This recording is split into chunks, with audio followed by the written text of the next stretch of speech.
Raw Hogan for Boxing UK. I'm delighted to be here with one half of S-Jam, Adam Moralee. Hello, mate. The better half, better looking half. Don't tell Shane that I told you. I said that. Joe, not the fight he wanted, but that's a good tune-up, considering to come back from an injury. I think it's a big danger with a fighter like Christian Hammer that you think, it's a tune-up, it's for something bigger in the future. You don't take it seriously. You've seen what's happened in the past when fighters do that. Joe has to take this absolutely seriously. He's an international level opponent. He's got 12 rounds of Tyson Fury, 12 rounds of Luis Ortiz. Not taking it lightly. Yeah, he's definitely not someone who gets banged out, falls over as soon as it's hit. So I know Joe said that he doesn't want to put pressure on himself, but given that there's a big queue of people trying to get at the titles, it helps to put on an impressive showing. I agree with you, it's very important. It's not just about, it's about the win, it's about Joe King. Joe's WBC Silver's on the line, his WBO International's on the line. It's first and foremost about the win. But yeah, you're right, Joe wants to profit Joe wants to show the British public how he's developed more under Salas. So yeah, I mean, we're looking for a really good performance from Joe, and that just doesn't mean first round knockouts. That's not what, Hammer is at a certain level. It's not a first round knockout.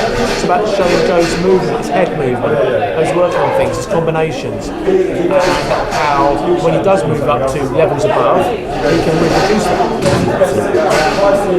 I asked Frank about the whole mandatory situation, who goes first, and he said it's up to the governing bodies, which I thought was a bit strange, because Frank's known for having a bit of influence with at least one of the governing bodies, and I put it to him that surely Joe, with his age and the fact that he beat Daniel, he deserves first dibs on Usyk or AJ. Well, look, I think that the governing bodies, the WBO has to make a decision. It's irrelevant what the WBO does. The WBO has to make a decision. After 18 months, the mandatory has to be called. If it's not dealt with, then we expect the belt to be vacated. So, no, I'm not bothered about the WBA situation. As far as you're concerned, Joe's getting a world title shot next year. I think if Undisputed happens, it happens in December. And then after that next year, see what happens. And then I think if Daniel gets a world title and Joe gets a world title, they should fight each other. Sure. Regarding that fight, we don't know what's going to happen with Tyson Fury. So, do you really want to have Joe wait around again for another 4-6 months? Well, no, I think the WBO mandatory is not due until March. I mean, once Usyk Joshua happens, we can press it. We can press it once that happens, because that's a voluntary. Usyk's giving Joshua a voluntary, having won the title in September 2021. We'll push for it, but the mandatory isn't due until March. So if they want to have an undisputed in the meantime, fine. I mean, listen, let's be realistic. The governing bodies, regardless of their rules or anything, there's too much money on the line. They'll always allow a unification, an undisputed fight. They'll always allow that. Yeah, absolutely. I guess it'd be better for Joe if he wanted to fight the undisputed champ. Yeah, and that probably be, whose money would it be on? Tyson Fury, probably. And then what's Tyson likely to do? Probably vacate every belt, I would guess. I mean, does Tyson want to fight Joe? I think Tyson's retired at the moment. I think Tyson Fury would like to test himself against the Joe Joyce, but in reality, once he's undisputed champion and he's fighting for tens, if not hundreds of millions of pounds, maybe you want to do something else. In that case then, wouldn't it be more in Joe's interest to try and get that fight with the unified champ beforehand? Because as I said, if Fury is likely to end up as undisputed champ, he might just retire. Absolutely, Joe wants to fight everybody. Joe wants to fight Fury.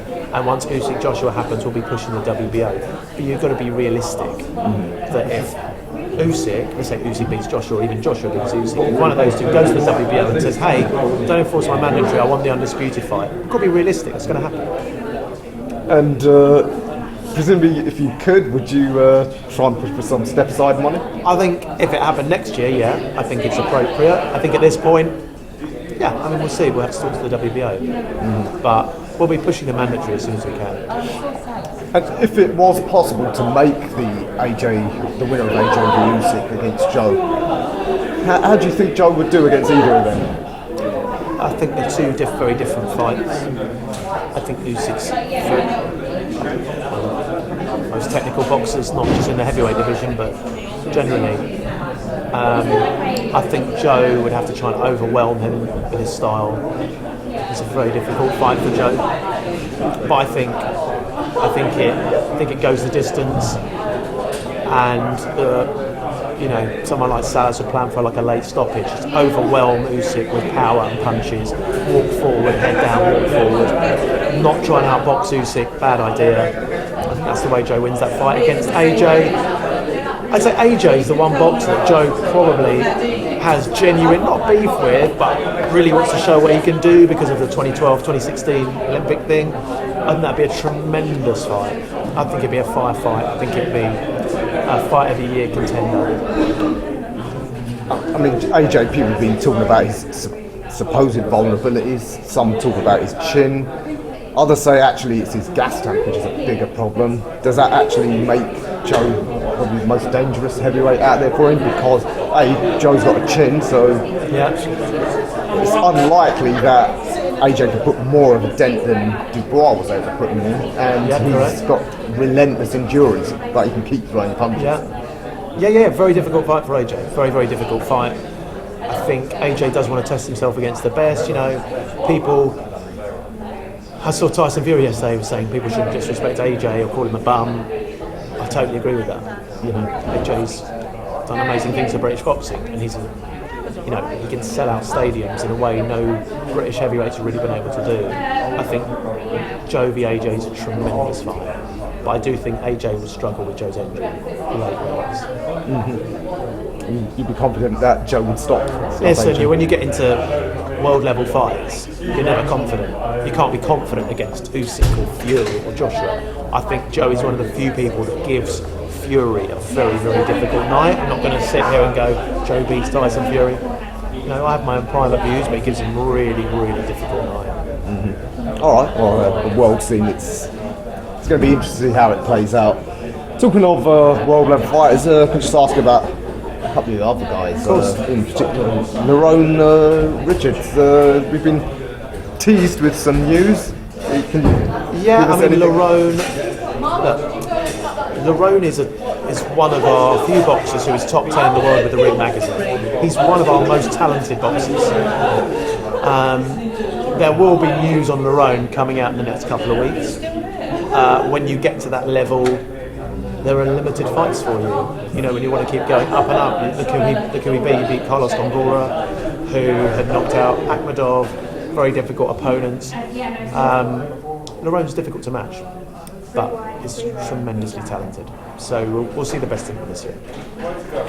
Do you think you're going to have to overpay someone to try and get... Listen, LERRONE, if he's top 7 in the world, we'd want him to be fighting a John Ryder. That would be a great fight, but I don't think Ryder's camp would want that. Maybe if Billy Joe Saunders came back, that would be an interesting fight. But LERRONE wants the world title, so we're looking at the IBF list. LERRONE wants world titles. What would be the ideal situation then? Would it be for Golovkin to upset Canelo and then and fragment it? Yes, I think the list for Canelo is a very long one, and I don't think LERRONE is anywhere near the top of it. I think he rematches Bivol, he probably fights Benavidez. So if Golovkin wins,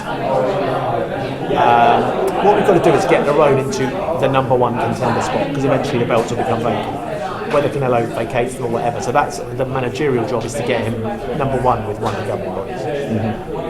Okay, well, again, you've got your work cut out to navigate those politics. As someone who probably doesn't have much politics yet, Johnny Fisher, still at the fun part of his career. Any idea of an opponent for August? Yeah, we're talking to the matchroom about opponents now. We stepped Johnny up a little bit in his last fight, but he did have a broken hand during that fight, and he got cut. So he's learning a lot. We don't have an opponent yet, but there's no point just... Johnny's got to learn on the job. There's no point giving Johnny a certain level of opponent, because it won't bring him on. His fans used to sing knockouts. He fought in Guima last time. People weren't. Johnny's never happy with his performance, because that's why he's an elite athlete, because he always sees improvements. But you know, we've got to make sure this is again another step in the right direction for Johnny, and he can work on things. Working very hard with Mark Tibbs, he's had great sparring this camp. But yeah, I don't have an opponent name for you yet. I brought this up with Johnny himself when I spoke to him last, and Shane in the past, that in some ways you could almost say, is he being rushed? I mean, not necessarily consciously, but given where he's come from, given his youth, heavyweights tend to peak around 30, because he's got this massive following, there's almost a pressure to match him harder than, say, if he was an unknown fighter, he could have 20 knockovers. And you would think nothing of it. I agree. I mean, he is one of Matchroom's biggest ticket sellers.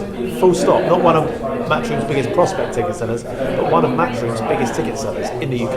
Mm-hmm. That puts an added pressure on him, and that's something we've got to think about. And you're right. I mean, you're absolutely spot on. He's fighting opponents now because he's, you know, when he was a Jacobs rider, he was effectively chief support because they want to, obviously as a promoter you want to keep his fans in. So he can't be fighting your traditional person that a fighter of that profile would be fighting. So it is challenging, it's difficult to matchmake. But also the third thing is I want Johnny to fight the right opponent so he learns on the job. Mm-hmm. So it's not easy to matchmake. Yeah, I think even Eddie Hearn alluded to this with AJ, that when a fighter is able to get to a certain level too quickly because of their natural gifts, but then they skip missing out on learning some of the subtleties. Because I'm sure you could probably put in some washed up names with Johnny and he'd knock them over because their punch resistance is gone. But then he wouldn't have learned some of the subtle tricks that he needs for the higher level. With someone like Johnny, ideally, if he didn't have such a big fan base, but ideally he'd build a box like Johnny Fisher, the old-fashioned way, Southern area title, English title, British title, European title, Commonwealth title, and up. And I still would like to build Johnny with incremental titles against different people. I think his fan base is probably, truthfully, more casual than devoted boxing fans. They've brought into Johnny Fisher as effectively like a Romford icon. And so when he's fighting different people, you know, the fan base isn't so concerned about, you know, is this the right step up for him? Is this guy, oh look at this guy, he's 8-1, he's fighting for a Southern area title, that's a good match. They're not so bothered about that. They want to see knockouts. He's a heavyweight, that's what sells. That's what sells to casual fans. So we've really got to work on that hard. That is one of our most difficult guys to matchmake for all those reasons. Mm-hmm. All right, well, you did a great job.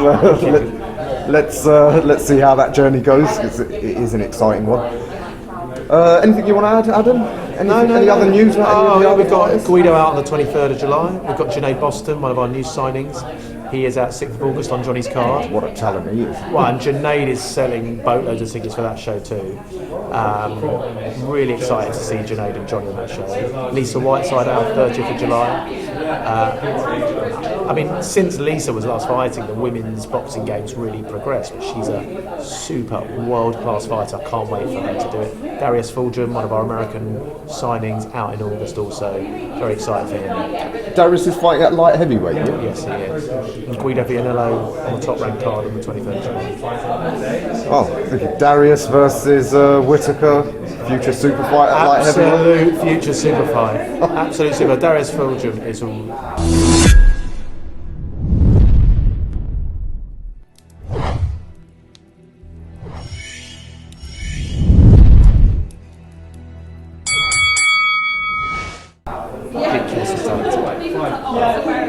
Definitely whetted our appetite for some future fights there.